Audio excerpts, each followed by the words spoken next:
Donc, c'est toujours Dr Abbas Hussein. Nous allons continuer ce qu'on avait entamé la dernière fois, c'est-à-dire les situations des calculs de mélange, des calculs de pH pour les situations de type mélange.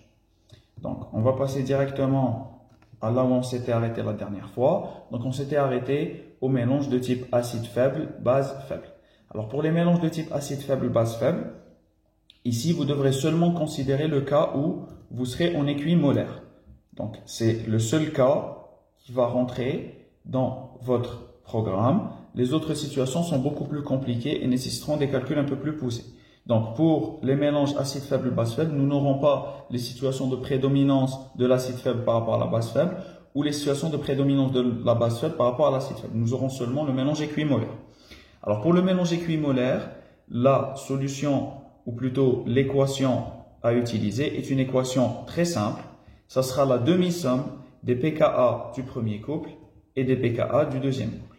Alors, en fait, il faut faire très attention à ne pas confondre cette situation avec la situation de la solution tampon. En fait, la solution tampon, vous aurez un mélange entre un acide faible et sa base conjuguée. Dans la situation, on est en train de parler d'un mélange d'acide faible et d'une base faible qui va provenir d'un autre couple.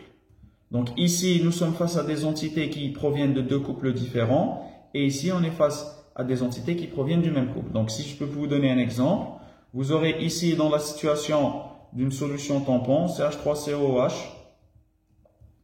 slash CH3CO-. Donc vous aurez l'acide et sa base conjuguée et ici, vous aurez le mélange entre un acide et une base issue d'un autre couple. Donc ici, nous sommes dans cette situation et nous allons calculer le pH d'un mélange de cette situation. Donc pour le calcul du pH, c'est extrêmement simple. Nous allons faire la demi-somme des pKa des deux couples. En fait, nous allons faire pKa1 plus pKa2 divisé par 2. Alors, justement, c'est le QCM suivant qui va nous aider à voir plus clair dans cette situation. Donc, si vous vous rappelez, lors des deux premières vidéos, nous avions fait le calcul d'une solution, plutôt du pH d'une solution d'acide faible. Nous avions trouvé un pH qui était égal à 3,1. Alors ici, il faut bien voir que le mélange contient 5 millimoles dans 50 millilitres.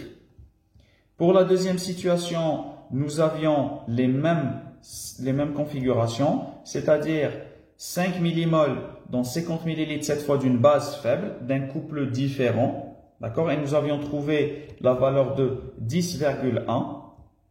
Maintenant, le prochain QCM, ça sera le mélange de ces deux situations.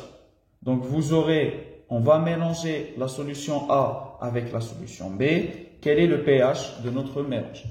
Alors, en fait, ici, l'identification de la situation est extrêmement simple. Donc, vous avez votre solution A qui est de type acide faible et votre solution B qui est de type base faible.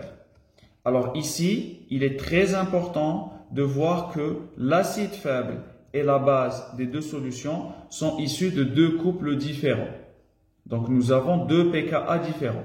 Si nous avions un seul pKa, nous serions dans la situation d'une solution tampon.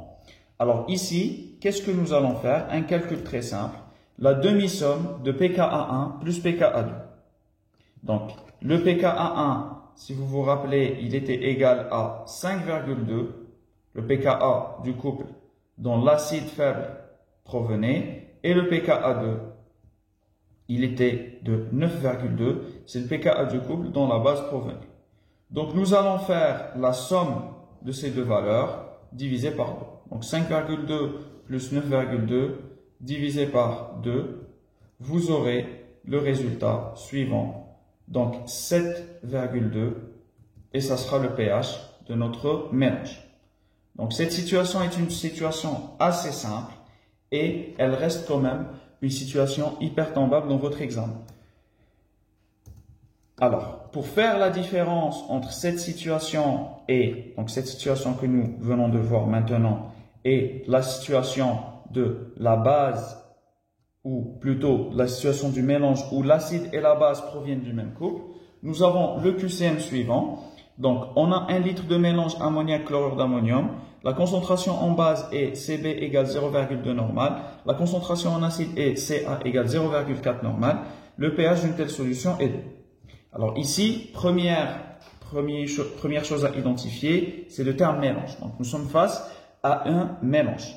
Donc, nous devons calculer le pH d'un mélange. Le mélange, qu'est-ce qu'il va contenir? Il va contenir de l'ammoniac et du chlorure d'ammonium. Donc, l'ammoniac étant une base faible, l'ammonium étant également un acide faible. Donc, maintenant, nous sommes face à un mélange de type base faible, acide faible, mais très important, issu du même couple. C'est-à-dire que nous avons un seul pK. Donc, ici, nous sommes dans la situation d'une solution dite tampon. Alors, pour la solution tampon, je vous ai dit que j'allais vous expliquer comment on allait calculer le pH d'une solution tampon.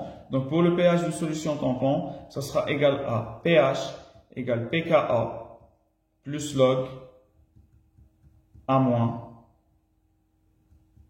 sur AH.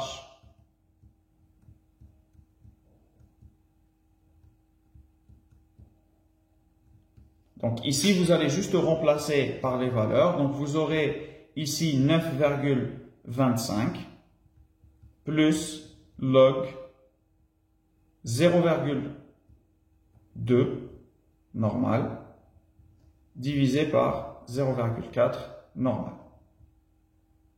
Donc ici, vous aurez 9,25 plus log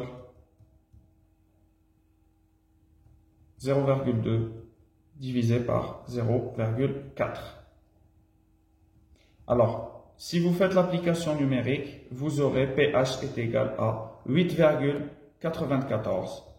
Et ici, nous sommes face à une solution tampon. Donc, c'est la réponse B. Donc, j'espère que c'était clair. Alors, je rappelle que l'identification de la situation est primordiale. Il n'y a pas lieu de retenir les formules si vous ne savez pas identifier la situation dans laquelle vous vous trouvez. Donc, toujours, il faudra considérer le QCM, considérer l'énoncé du QCM avant de passer à sa résolution. Une fois que vous aurez identifié votre situation, il faudra faire très attention aux espèces en présence. Est-ce que c'est des acides forts? Est-ce que c'est des bases fortes? Et comme nous l'avons vu, dans certains cas, vous devrez considérer même les concentrations des espèces en présence. Donc, ce sera surtout le cas dans les solutions tampons.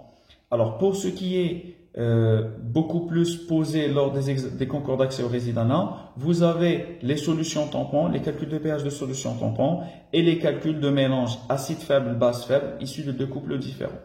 Pour les autres situations, vous en aurez beaucoup plus besoin lors des dosages. Donc, j'espère que c'était clair.